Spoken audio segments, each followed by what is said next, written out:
दोस्तों, आज की कहानी है ननन जी। आप मेरे लिए ना सही अपने भाई के लिए मायके आ जाइए।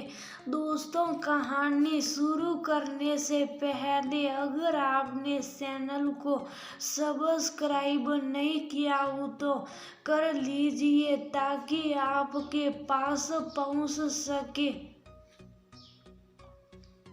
हर नया वीडियो।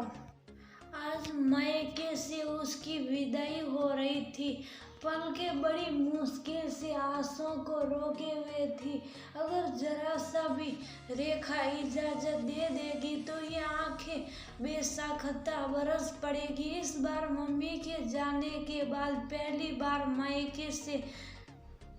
मायके जो आई थी उसका तो बिल्कुल भी आने का मन ही नहीं था कि कैसे उस घर में वो मम्मी के बिना रह पाएगी। लेकिन भाभी ने उसको जबरदस्ती फोन कर करके बुलाया था। जीजी, अब मम्मी नहीं रही तो क्या आप भी हम लोगों को छोड़ देगी?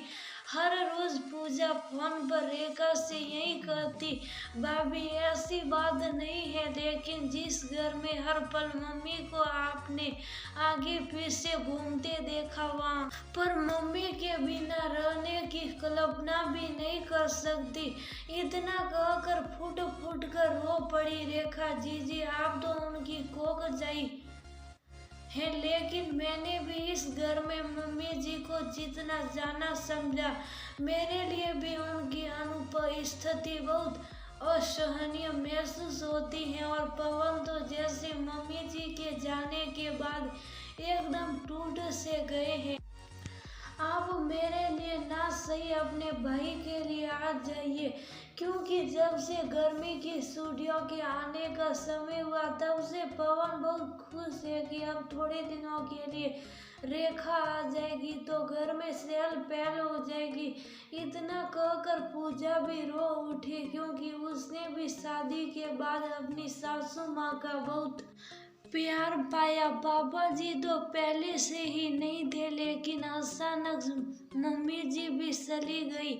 ये दुख सबके लिए भारी था। खैर, रेखा ने अपने भैया भाभी का सामान रखने के लिए मायके जाना ही उसी समझा और कुछ ही दिनों में रेखा अपने दोनों बच्चों को साथ लेकर मायके की दहलीज पर आ गई। भाभी दरवाजे पर ही इंतजार करती हुई दिखाई पड़ी। बिल्कुल वैसा ही स्वागत किया भाभी ने उसका जैसे कि मम्मी करती थी। शाही नाश्ता के बाद सबसे पहले वह अपनी मम्मी के ही कमरे में गई। आज भी उनका कमरा बिल्कुल साफ सुथरा पड़ा था। पुष्पा को बिस्तर पर एक भी सिलवट पसंद नहीं थी और बिल्कुल वैसे ही बिछी हुई चादर पड़ी थी पलंग पर। पहली ही नजर में एक सुखद एहसास हुआ रेखा को। तभी रेखा की निगाह साइड में पड़े हुए फोल्डिंग बेड पर गई और उसने बरबस पूछा से पूछ ही लिया, भाभी आपने डबल बेड के साथ ये फोल्डिंग क्यों डाल रखा कमरे में?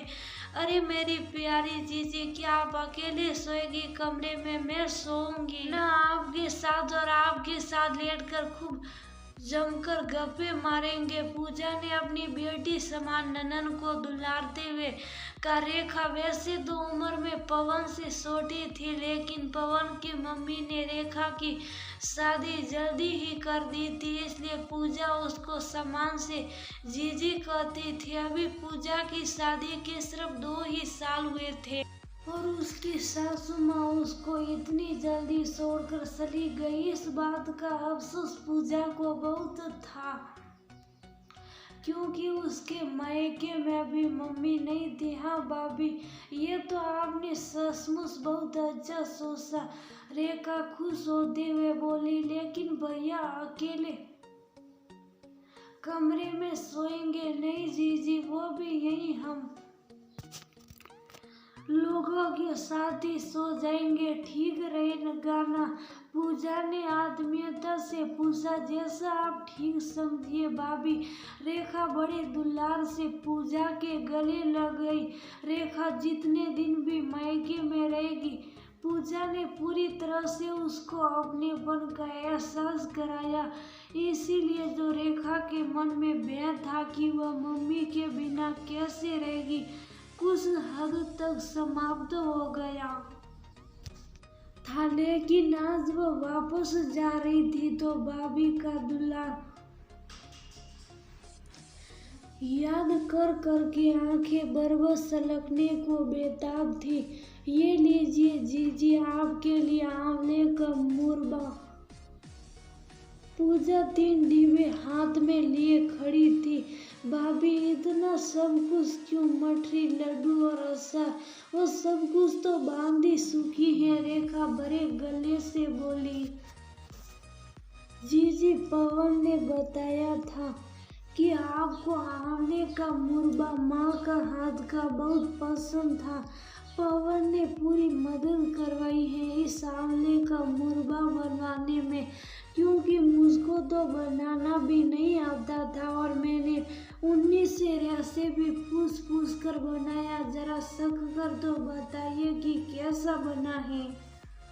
ने मुरब्बे का डिब्बा खोल दिया और उसका इतना निश्चल प्यार देखकर रेखा ने एक मुरब्बा उठा भी लिया। बहुत अच्छा भाभी, बिल्कुल माँ के हाथों का स्वाद उतर आया उसके हाथों में। रेखा ने मुरब्बे को खाते हुए कहा, जीजी बस कभी हम लोगों को अकेला मत छोड़िएगा। आपके भैया के चेहरे पर इतने दिनों कितनी ज्यादा रौनक रही, वो मैं ही जानती हूँ।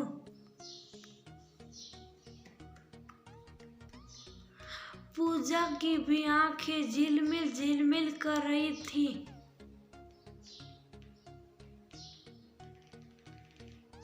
दोनों ननद भौजाई एक दूसरे के गले से लिपट कर रो उठी, क्योंकि अभी आंसू उन दोनों के ही रो के रुक नहीं रहे थे। भाभी, आप भी अपना दुलार ऐसे ही बनाए रखिएगा।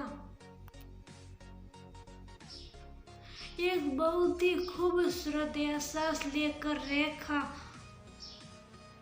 ससुराल की ओर चल पड़ी। उसको महसूस हो रहा था कि उसने माँ खोई नहीं है, बल्कि उनका रूप परिवर्तित हो गया है।